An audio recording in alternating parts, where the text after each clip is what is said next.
Breakfast? Come and get it with Peter Russell-Clarke. Yes, and we do have Australia's favourite celebrity chef, food scientist, Peter Russell-Clarke. Good morning, sir. How is it that I've suddenly become a celebrity? It was an ex-celebrity. Oh, no, yes, that's only what Robbie calls you. He tries to keep you down, whereas I think that you have... Swine. Indeed. You are well within the realms of celebrity. Exactly. Thank you very much. I was actually thinking about celebrity chefs, and I ran through a few tapes of them, and I thought they all did very well as entertainers.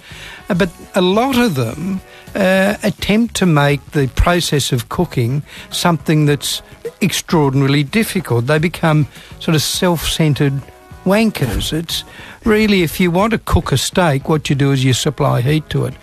Once you've done that, you go to the pub. Now, who are we talking about? Which celebrity chefs are you most upset with? Not really to name any of them. I think the ones we see on our screen do a good job. I'm thinking of fellows that run big restaurants, like Paul Bocuse. Looks down his nose, but he's French, so it's understandable. Looks down his nose at just about anybody. Even if they do cook, they're not as good as Paul Bocuse. And possibly he could be right. But really, you know, I've seen funny old women dressed in black with scarves over their head that cook marvellous food, and they can hardly read or write. In fact, they probably can't. And yet they're bloody good cooks. And yet once someone gets on the radio like me and starts to talk about cooking, we raise ourselves to the level of intellectuals. Well, how the bloody hell does that work out? Me dead. For instance, if we want to make a pie, I wrote a book, a whole book on how to cook pies. I've written 25 published books, and I'm in the process of writing another 20. Quite the intellectual. Well, Peter Russell-Clarke. But you don't have to be you copy other people's books. We're going to find out about the best way to make a pie and perhaps to copy other people's cookbooks after this track on Triple J with Peter Russell-Clarke. And we're going to be learning how to make a pie, Peter. Very, very easy to do, and you can eat them for breakfast as well. If you've got a flan tin or a tart tin, I've been called a tart once or twice in my time, and some short pastry. You don't have to be able to make pastry anymore. You buy it frozen from the shops, and it comes in squares. I was going to say it looks like a kimby, but I don't know that that's quite true, because I think kimbies have got rounded edges.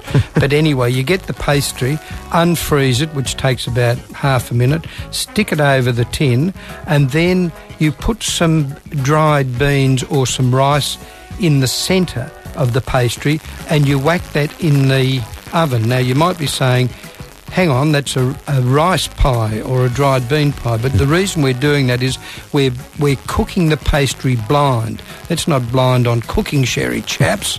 What it is allowing the pastry to cook, right? You take it out of the oven, then you put your filling in.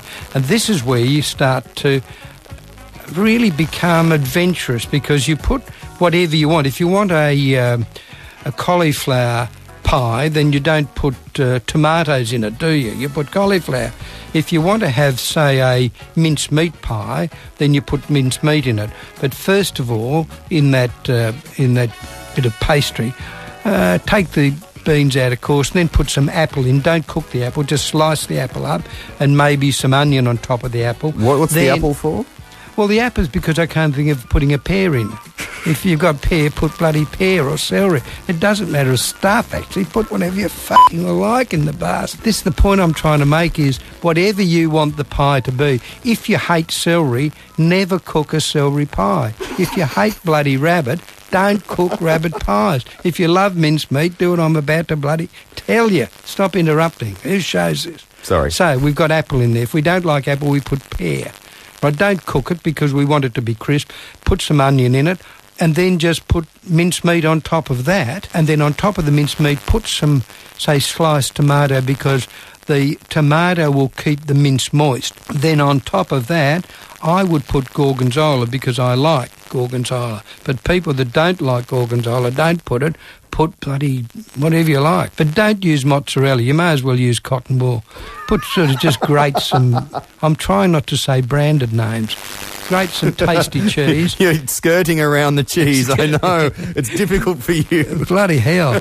And then you whack that in the oven until the cheese goes brown, starts to bubble, pull it out, and then serve it.